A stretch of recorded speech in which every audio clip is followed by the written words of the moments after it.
and gentlemen, anybody want some coffee? Sure, dude. I'll take a cup of decaf. I'll take some regular. Well, fudge that. I want hot chocolate. Alright, well, it's a mixed variety of requests, but I'll do my best. Good thing I have 2 pots. But this one, it's already full. Wasted coffee. That's disgusting. What do I have to make 3 things? Because I clean that one, I can put the regular in this, and oh yeah, make the hot chocolate in this. Is the founder and chairman of Green Mountain Coffee Roasters. Yo, guys, check it out. Green Mountain. The Lion. One of the greatest success stories of the $30 billion American coffee industry can be found here in the Green Mountains of Vermont. People appreciate a good product. It begins with a free-spirited entrepreneur who took a breakthrough idea all the way to the top.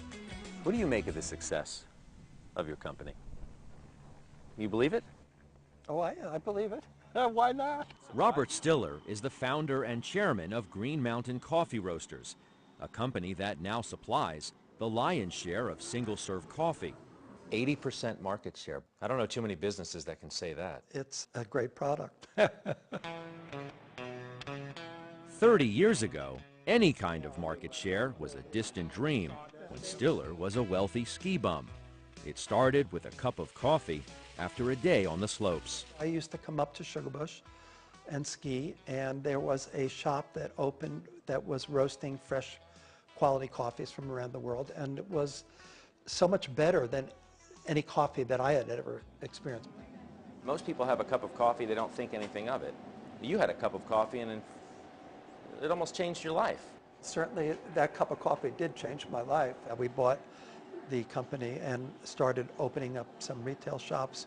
Green Mountain has brought Stiller a fortune, but it's not the first time he's hit it big by catering to our vices.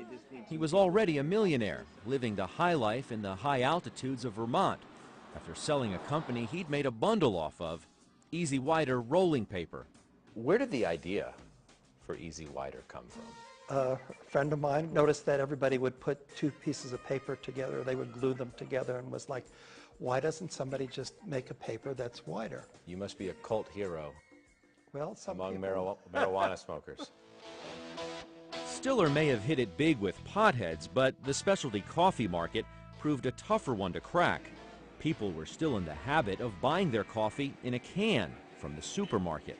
Let's say it started a lot slower than I thought it would. Is it true that you lent the company $1 million? Oh, easy. And then some? And then some, yeah. Green Mountain eventually made its way into gas stations, convenience stores, and hotels. And then came a move that would change the company forever. In 2006, Stiller struck liquid gold when he bought Keurig Incorporated. But this is nice. You're constantly getting a freshly brewed cup of coffee. In a single stroke, Green Mountain became the biggest player in single-serve coffee. Using the K-Cup technology. This is the machine that is changing the way consumers prepare and enjoy coffee. All because of that? All because of that system. That sounds like a sales pitch. It is a sales pitch, but you try it. Larry Blandford is Green Mountain's most enthusiastic salesman and its CEO. Under his leadership, putting the K-Cups, as they're known, and the brewing system under one roof has proven to be a game changer. We borrowed on the Gillette razor blade approach because we do have a very unique situation here where under one corporate umbrella we do have both the appliance technology and the beverage technology. So the business model is built on selling the machines for nearly at cost. And making the money on the portion packs, right. How much do you make off one of these cups? We don't provide that detail, but certainly whatever the profit is, when you multiply it by the hundreds of millions and billions, those pennies add up. And they do. Analysts expect Green Mountain to sell nearly 7 billion K-Cups in 2012 at about 65 cents a pod.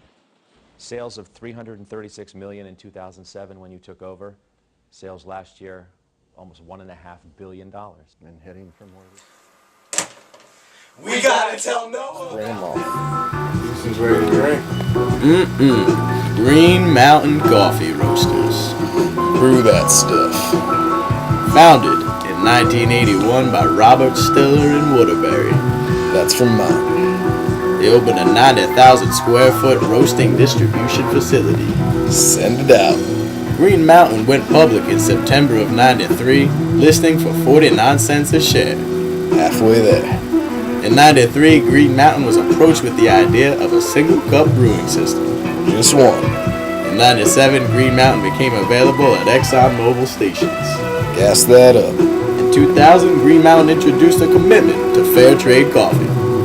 Those were some fair beans right there. In 2003, Keurig released the first brew-at-home system. Make it from your bed. Green Mountain also purchased renewable energy credits to offset their emissions. No carbon.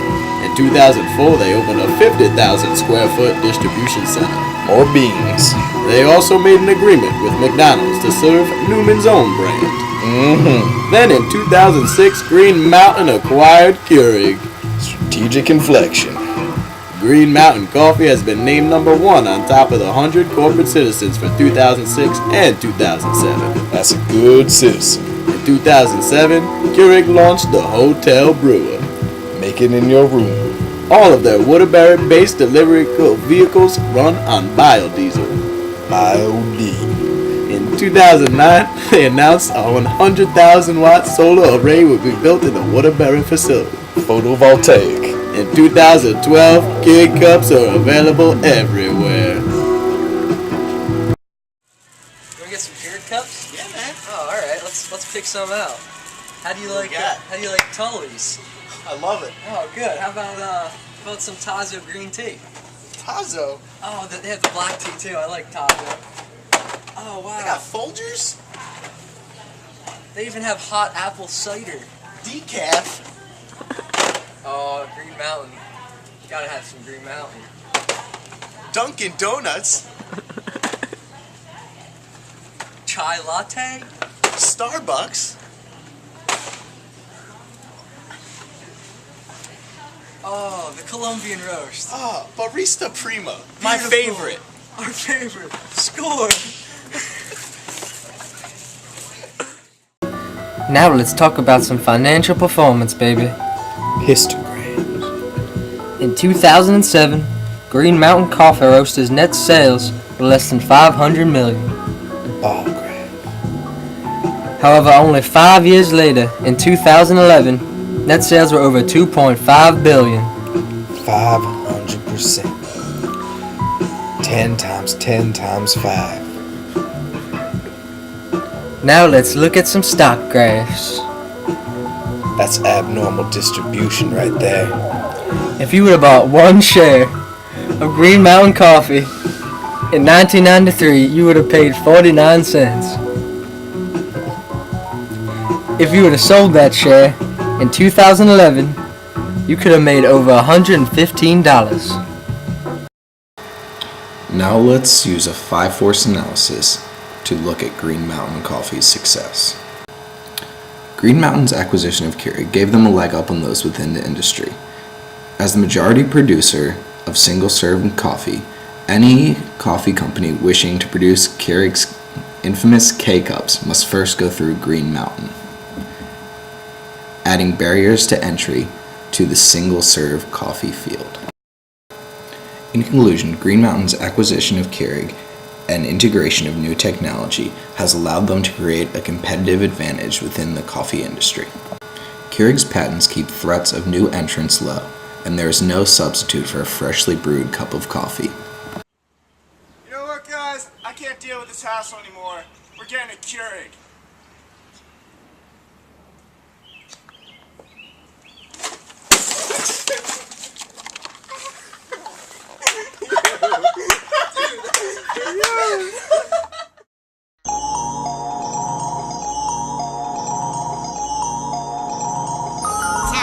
I be that